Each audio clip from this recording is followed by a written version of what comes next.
Well, guess what? I forgot to press the button that says go live. And I thought I was live and I did the whole second key for um, lasting love and thriving in relationships. So I'm just going to do it again now that I'm totally live because I don't even think that it recorded before. So let me just make sure that I have everything. Yeah. Yeah.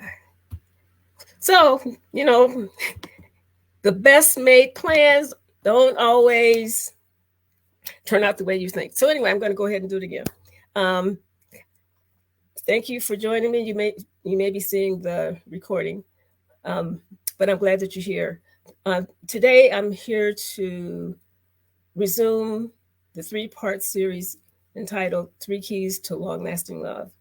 This is the second part, the second segment of about what it takes to create, maintain, and sustain long-lasting love that thrives. Now, before I get into the second key, I want to share with you why I think they're so important. There's several reasons. One of them is that relationships, as I understand them, and I've been working with couples for a very, very, very long time, that I have noticed a theme, and that is that relationships, I look at them in three different categories. One is a relationship that's just surviving, just getting by. And then in the middle, if you look at a scale, in the middle of the scale, there's the couples that have like a mediocre kind of relationship where they get along most of the time. And, yes, sometimes they have disagreements, sometimes they get resolved, and sometimes they don't. But it's more like two independent people coming together.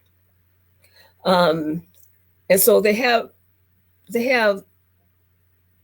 individual goals and they support each other in their individual goals, but there's more focus on the individual.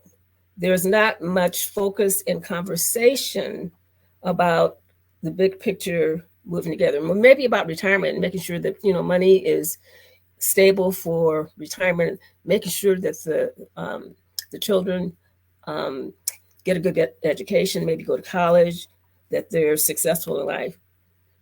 Those kinds of goals. But in terms of like the energy of connection, it's okay. It's okay.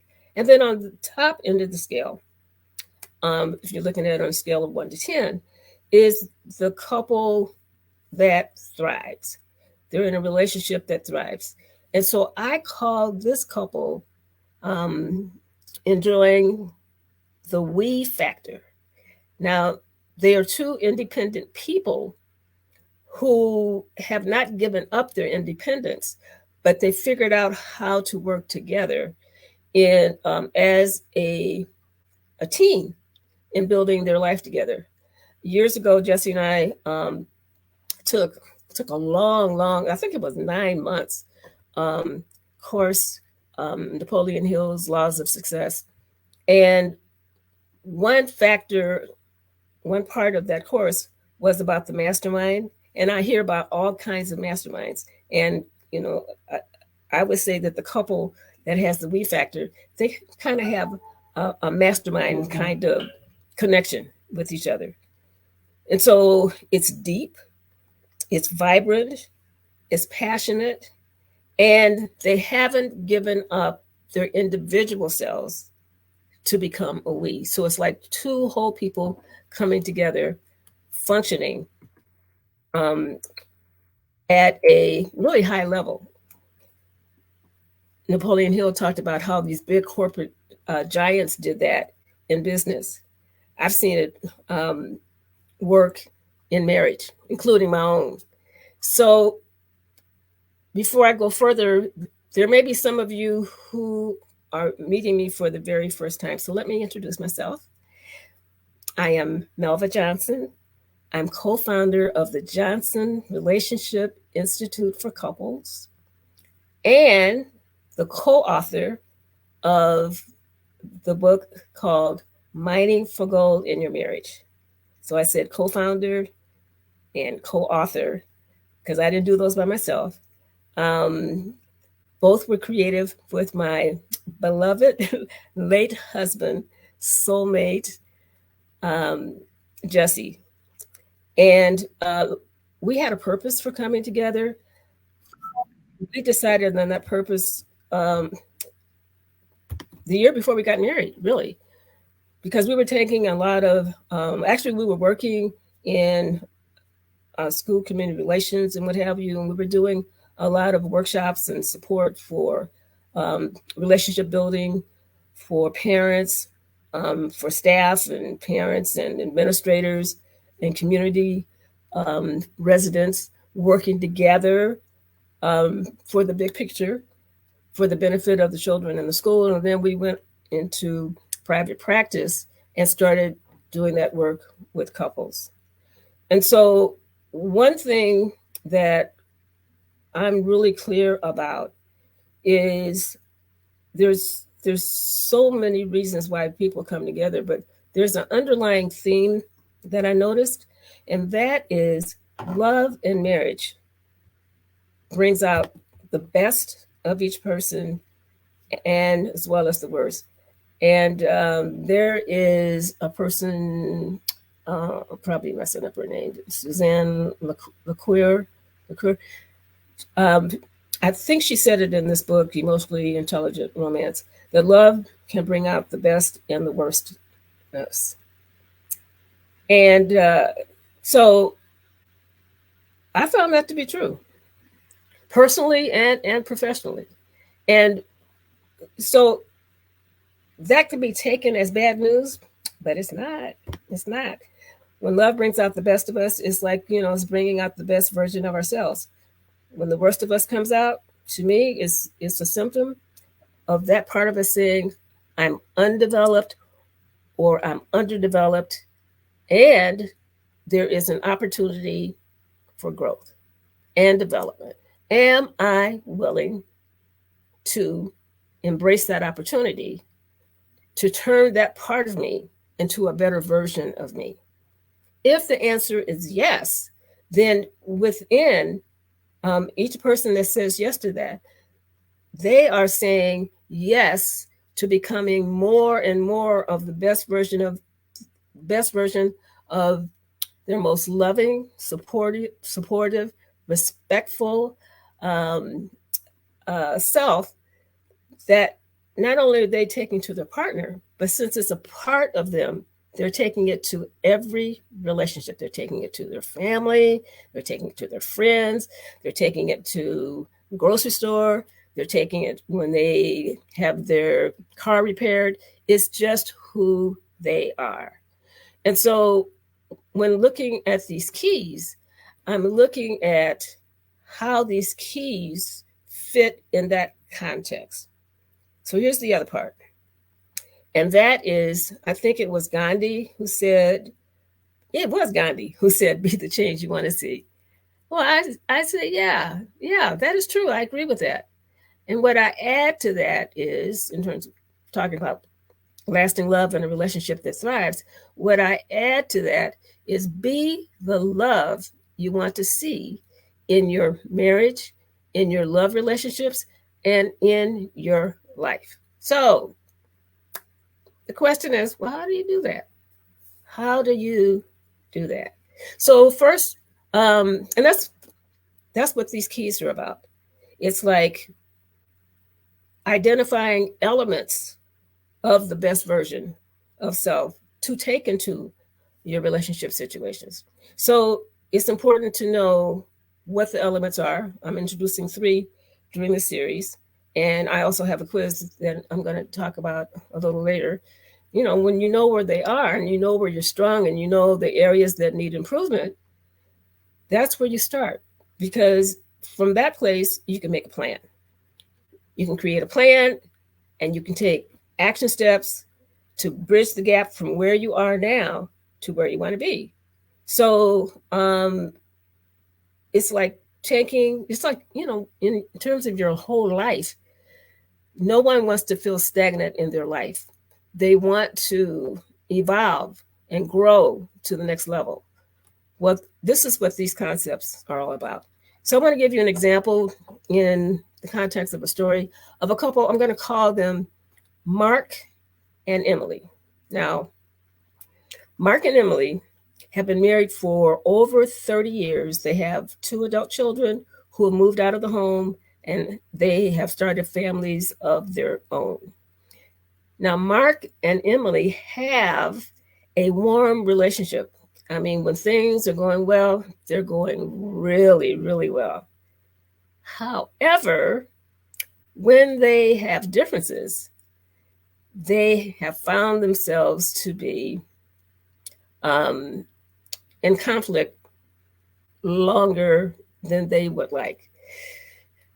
As a matter of fact, sometimes the conflict gets a little ugly. So when people are in combat verbally, they wound each other. So they have some unhealed wounds that are simmering beneath the surface from the conflicts that they didn't resolve or dissolve or manage effectively.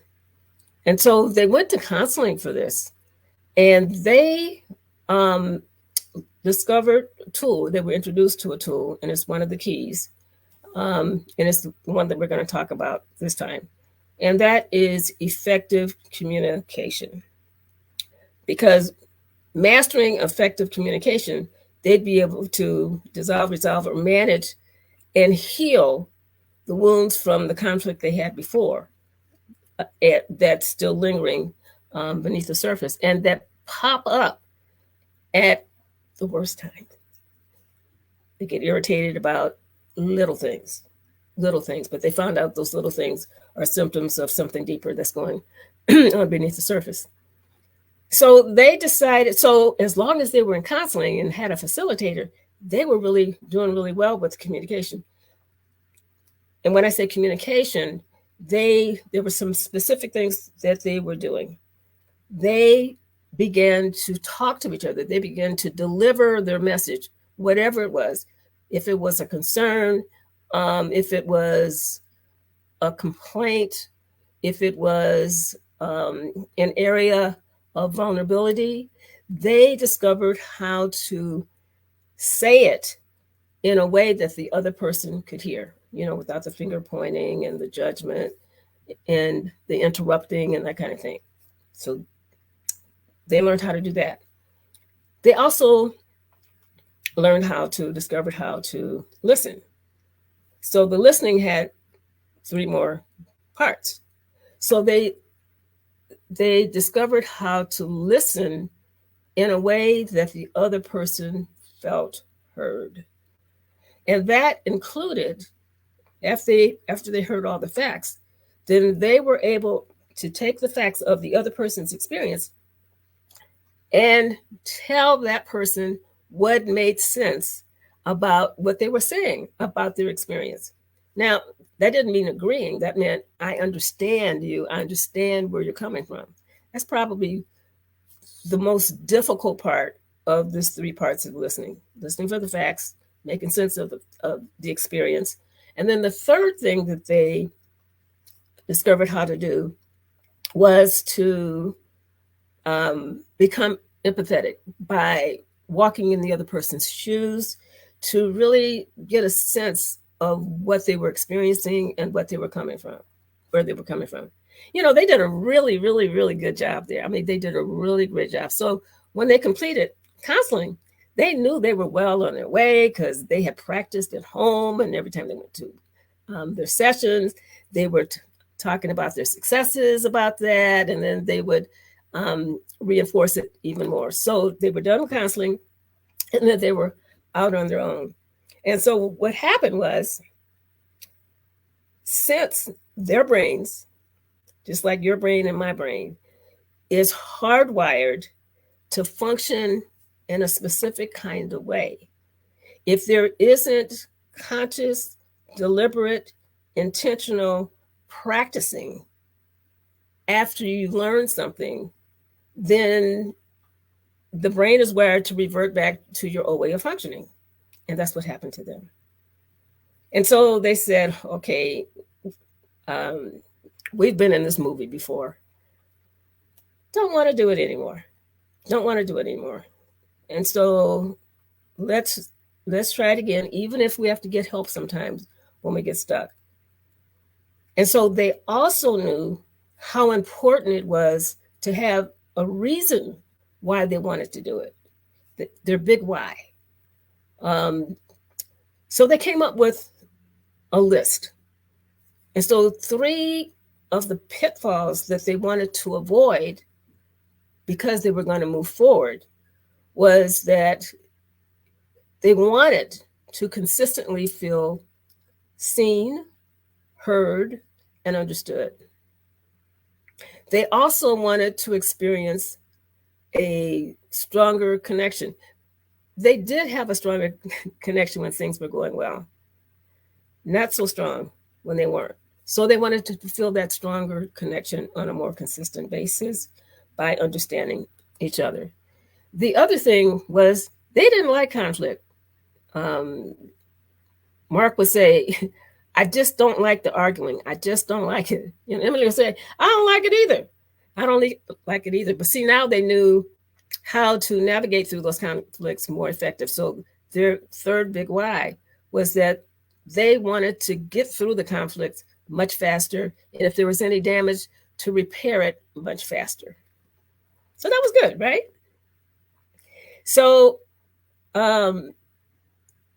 with that big why, they knew that they would avoid certain pitfalls. Because if they did not implement these tools, these keys, they knew that there would be more misunderstandings, there would be more unresolved conflicts. They didn't want to feel that. They knew that another pitfall would be if they did not stay on track, there would be more stress and strain on the relationship. And so they got to work. They said, let's try it again. Let's do, I often say to couples when I'm working with them, you know, let's do a redo. What would the redo look like? So they did a redo. And so they did practice, and sometimes they did get help because they did get stuck because some of the issues were pretty deep. But they kept practicing, and they kept practicing. And there were times that they didn't feel like practicing. Sometimes they didn't want to do it. I remember in the beginning of our marriage, there were times that neither one of us wanted to do it, but we knew that if we didn't, that we would go down the path that neither one of us wanted, you know, so we got back on track. And so that's what Mark and Emily did. And they were so pleased with the results because in the process, because it wasn't perfect yet, but the fact that they were focused and they were practicing, they noticed that in the process, they were feeling closer. I mean, they were having those warm, fuzzy kind of feelings. They were having more of that. And then since they had a new way to talk through conflict, it got resolved or dissolved or managed much faster. So they were not wounding each other. They liked that. And then they noticed that they were feeling, that they were trusting each other more, that they were feeling more secure in the relationship because they could trust that the other person was not going to be reactive, that the other person was going to be more reflective, and that they were going to use this safe structure to have the conversation to get on the other side. That does build a lot of trust. So I'm asking you, can you relate to Emily and Mark? One thing that they did when they started all over again was that they took a quiz so that they could see the big picture of the relationship, so that they could see where the areas where they were strong. So they knew that, yes, we're doing a good job here. Let's reinforce that. They also saw the parts that needed improvement, the parts where people would say, yeah, where the worst of us comes out. But it's really, they now knew that these were growth opportunities for them to strengthen their own resources within in terms of how they showed up and how that would benefit their marriage. So they took the quiz, and they saw where they were on the continuum, and they were clear about what it was going to take for them to go to the next level. So my question to you is, when you think about communication in your relationship, when you look at a scale from 1 to 10, 1 meaning survival mode, 5, 6, mediocre, 10, 8, 9, 10 being thriving, where would you say the two of you are on that continuum with communication? If you are not where you want to be, there is a way to shift gears.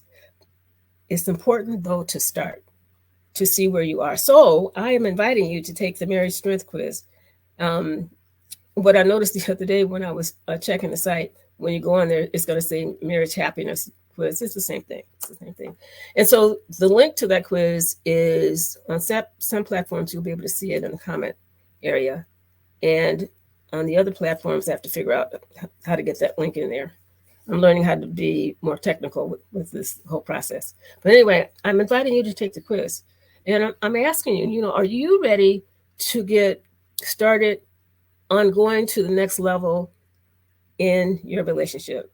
Because I believe the relationship deserves to thrive. Even when you get the results and you're having a conversation about it, it's a positive experience because it sparks positive sharing, positive, meaningful conversation between the two of you. And when you're listening to each other, because that's part of the communication, the listening part, you will hear each other's perspectives and concerns and aspirations and desires. So, and then when you see the areas that need improvement, you can just say, oh, this is where we need to grow. This is where I need to grow. I am ready now to do what it takes to bridge the gap between where I am with you and where I want to be with you. We are ready to bridge the gap from where we are to where we want to be. I'm saying, you didn't come together to have a relationship that was on survival mode or just mediocre. I know you came together to have a relationship that thrives. So why not? Why not get started and shifting gears to go into the next level together? You will be happy that you did. So again, we share 2 keys, shared goals. First key. The second key is communication. And the third key is coming up next time. So thank you for joining me for 3 keys to lasting love. And I will see you next time. Take care.